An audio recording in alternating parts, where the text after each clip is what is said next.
Jean-François Guéraud, bonjour. Bonjour. Alors, on va commencer tout de suite par des citations qui sont en exergue de votre livre. La première, nous savons maintenant qu'il est tout aussi dangereux d'être gouverné par l'argent organisé que par le crime organisé. Et elle est de Franklin Roosevelt en 1936. Seconde citation, il n'y a pas d'alternative au capitalisme. Alors celle-là, elle est de Klaus Schwab, président fondateur du Forum économique mondial, autrement dit le Forum de Davos. Et la troisième, le capitalisme est le racket légitime organisé par la classe dominante. Alors elle est de qui cette citation? La troisième citation est d'Al Capone, mais probablement apocryphe. Il s'agit évidemment d'un clin d'œil. Alors ces trois citations définissent un peu le thème de ce livre, le nouveau capitalisme criminel. Jean-François Guéraud, je rappelle que vous êtes haut fonctionnaire de la police nationale, que vous êtes un spécialiste de la criminalité financière, sujet sur lequel vous avez déjà publié de nombreuses études et de nombreux livres. Je rappelle pour mémoire La grande fraude, crime, subprime et crise financière en 2011, Géostratégie du crime avec François Toile en 2012. Vous avez eu la gentillesse de présenter ces deux livres d'ailleurs sur Xerfi Canal. Et aujourd'hui, le nouveau capitalisme criminel, toujours chez Odile Jacob. Alors, dans votre introduction, vous parlez du caractère profondément, et là c'est vous que je cite, vous parlez du caractère profondément criminogène d'un certain capitalisme contemporain. Et vous allez un peu plus loin, vous dites que sa dynamique prédatrice n'aurait plus de frein. Est-ce que vous ne craignez pas de laisser entendre que le capitalisme est devenu profondément criminogène? Alors, mon propos n'est évidemment pas de vouloir montrer ou démontrer que le capitalisme est criminel. Cela n'a pas d'intérêt. En revanche, à mon sens, il est plus intéressant de repérer les profondes mutations du capitalisme contemporain depuis les années 80. On sait, grâce aux historiens, à Fernand Braudel par exemple, que le capitalisme dans l'histoire ne cesse de changer de visage. Et en effet, nous sommes passés d'un capitalisme de type fordien, fordiste, New Deal, à un capitalisme dans les années 80 qui a pris trois caractéristiques problématiques. Ce nouveau capitalisme est à la fois financiarisé, dérégulé et mondialisé à l'excès. Et ces excès de dérégulation, de mondialisation et de financiarisation ont des potentialités, des dynamiques et des vulnérabilités criminelles très fortes. Avec en parallèle, si vous me permettez, la montée de technologies informatiques, d'Internet, qui renforce cette globalisation du monde. C'est évident. Et donc, je parle de capitalisme criminogène. Cela signifie que ce capitalisme recèle des opportunités et des incitations, au sens économique du terme, à la fraude extrêmement forte et beaucoup plus forte que le type de capitalisme qui l'a précédé pendant à peu près un demi-siècle, des années 30 aux années 80. Donc un capitalisme qui n'est pas par essence criminel, mais dans lequel il y a des incitations à la fraude très très fortes. Alors vous mettez le doigt sur un point qui va faire mal à nos confrères économistes et à nous-mêmes économistes. En effet, malgré toutes les affaires qui ont été révélées ces dernières années au cours des crises financières, de l'affaire Enron, la débâcle d'Arthur Andersen, jusqu'au subprime, les scandales des narcobanques, le scandale de Madoff, notre profession considère que la question criminelle ne fait pas partie de sa discipline. Pourquoi cette cécité des économistes? Alors, cet aveuglement des économistes et parfois même des criminologues à la question des fraudes sur les marchés économiques financiers, c'est impensé, a à mon sens plusieurs causes. La première raison tient au cloisonnement disciplinaire. Chaque discipline vit dans son petit précaré, dans son petit terrain, et on ne va pas voir ce qui se passe à côté. La deuxième raison tient certainement à un certain positivisme des économistes, qui estiment que le crime, la fraude, est une catégorie juridique et éthique extrêmement relative, et qu'en définitive, en économie, il ne peut pas y avoir réellement de destruction de richesse par le crime, il n'y a que des déplacements de richesse. Au-delà de ce positivisme un peu étroit, il y a, je crois, une troisième raison, c'est aujourd'hui l'excès de mathématiques. On sait que l'économie est devenue une science depuis peut-être Walras et donc l'introduction des mathématiques. On ne parle plus d'économie politique. Et à partir du moment où vous introduisez des mathématiques, vous mettez en quelque sorte une surcouche de scientificité dans la question.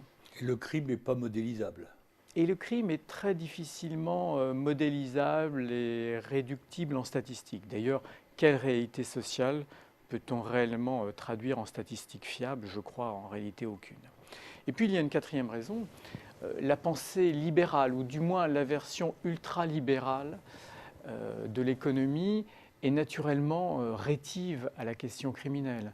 On sait depuis Bernard de Mandeville jusqu'à, j'allais dire, Alan Greenspan, que cette version un peu ayatolesque des marchés ne comprend pas le crime parce que les marchés sont censés être omniscients, omnipotents, autostabilisateurs, autorégulateurs. Donc le crime est un non-sujet qui sera absorbé, blanchi, au sens technique du terme, par ces marchés omniscients et parfaits.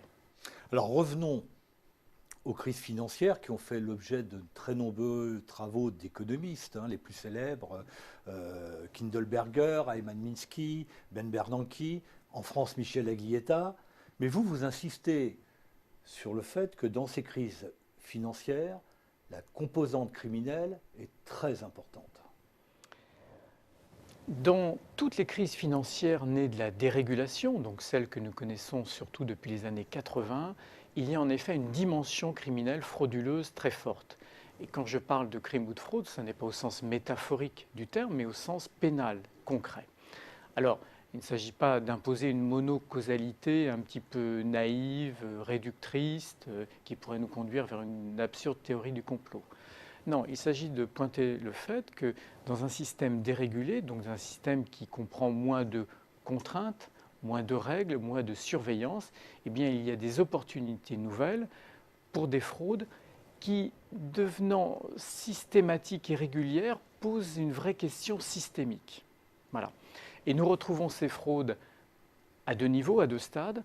D'une part dans la formation des bulles immobilières et d'autre part dans la formation des bulles boursières. Vous voulez dire que le mode de fonctionnement du capitalisme aujourd'hui, son mode de régulation financier, pourrait-on dire, incite à la fraude? D'une certaine manière, oui. C'est exactement ça.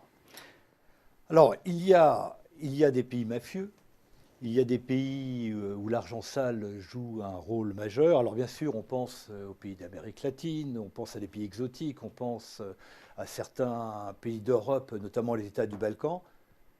Mais parlons de l'Espagne. Alors, la crise espagnole a certainement deux origines frauduleuses.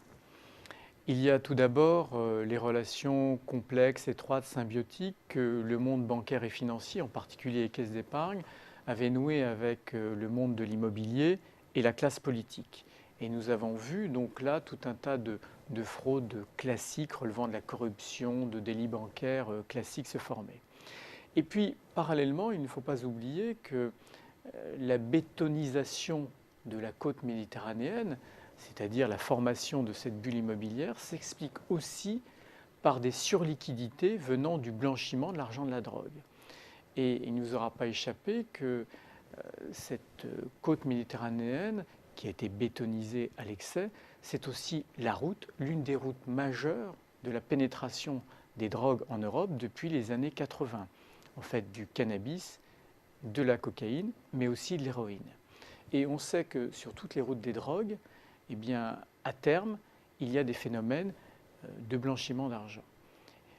Jusque dans les années 2000, il était possible en Espagne d'acheter en liquide des appartements, voire des immeubles entiers. Alors quel est ce mécanisme du blanchiment de l'argent sale? Alors, il existe de multiples modalités de blanchiment de l'argent sale.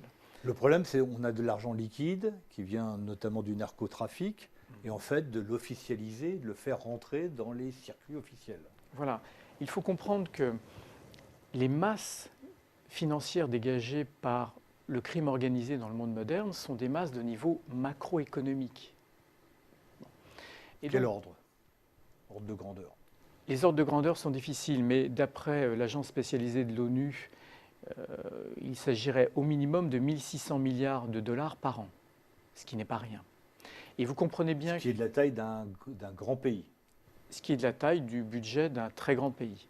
Et vous comprenez bien que ces masses d'argent, surtout quand en réalité il s'agit à l'origine de cash, d'argent liquide, ces masses d'argent ne peuvent pas être réintroduites dans l'économie réelle uniquement via l'économie et l'industrie de briques et de mortier. Il faut à un moment donné des institutions financières complices. C'est mécanique, c'est inéluctable.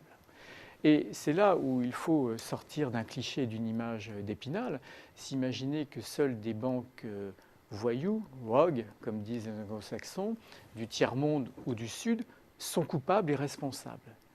Et c'est pour ça que je reviens dans ce livre sur ce que l'on peut qualifier de modèle ou d'idéal type de la narcobanque. Et nous avons des exemples réguliers depuis les années 80. De grandes banques De dont très les noms sont grandes très banques, très connus. très connues, très respectables. Hier, la BCCI, et dont tout le business model était constitué par de la fraude à 100%. Et là, on était dans l'exemple extrême. On était dans l'exemple extrême et caricatural, mais qui a quand même duré pas loin d'une vingtaine d'années sur une banque réellement mondialisée. Et puis, nous avons des banques plus respectables, tout à fait sympathiques, mais qui ont dérivé. Qui ferment les yeux.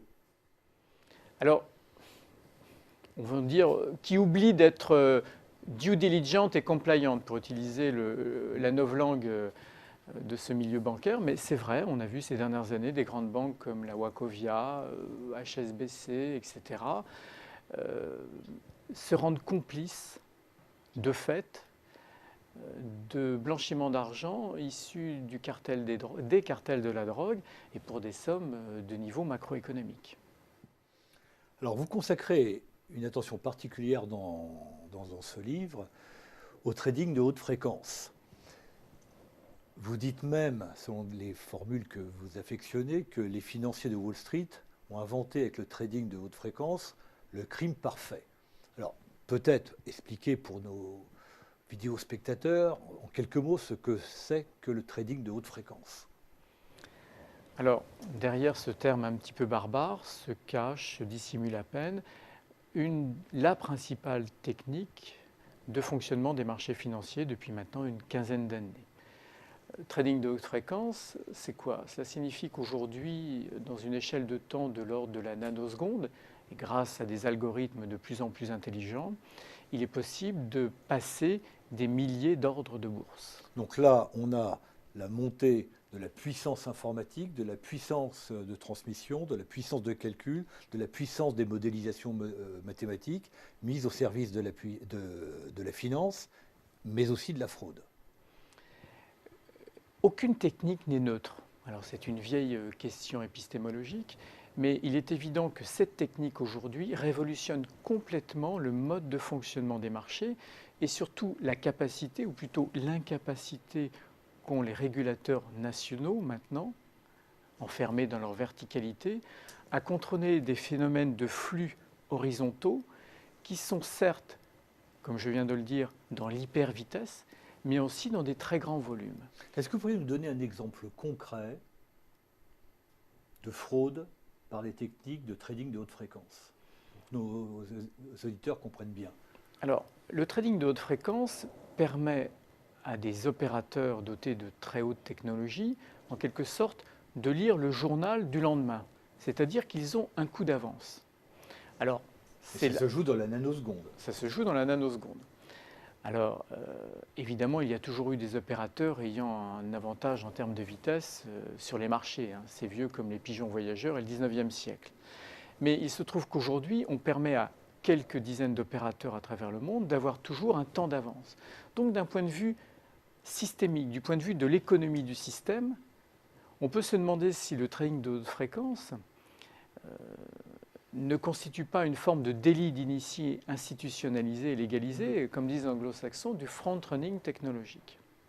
Mais on teste une réaction du marché par des ordres de vente qu'on peut annuler, par exemple, et on passe ou passe pas l'acte de vente ou d'achat en fonction de ce qu'on a testé. Voilà. C'est un peu ça.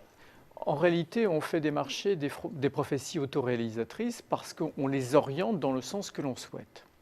Alors, ça, c'est la question, j'allais dire, systémique de l'économie du système, mais de manière très concrète, sur les marchés aujourd'hui, il est possible, grâce au trading de haute fréquence, de développer des techniques de fraude qui ont même des petits noms, le spoofing, le layering, etc., qui consistent en effet à tromper les marchés et à prendre des positions indues. La vraie problématique en la matière, c'est que lorsque vous additionnez les très grands volumes et la très grande vitesse, ces fraudes deviennent quasiment invisibles. La capacité à les détecter, d'abord d'un point de vue On n'a aucune intellectuel, capacité à les détecter. d'abord il y a une vraie problématique de la définition intellectuelle de ces fraudes, et ensuite matériellement, il est très difficile de les détecter. Parce qu'en fait, il y a une course aux très hautes technologies entre les moyens des régulateurs nationaux d'un côté, et d'autre part les moyens des acteurs financiers qui Ils ont toujours un coup d'avance, c'est la meilleure technologie. ils auront toujours un coup d'avance, surtout dans des périodes de crise budgétaire. On peut d'ailleurs faire un parallèle avec la crise des subprimes. Que se passe-t-il sur un marché, je pense à la bulle immobilière, lorsque tout à coup il n'y a plus de régulation par le droit?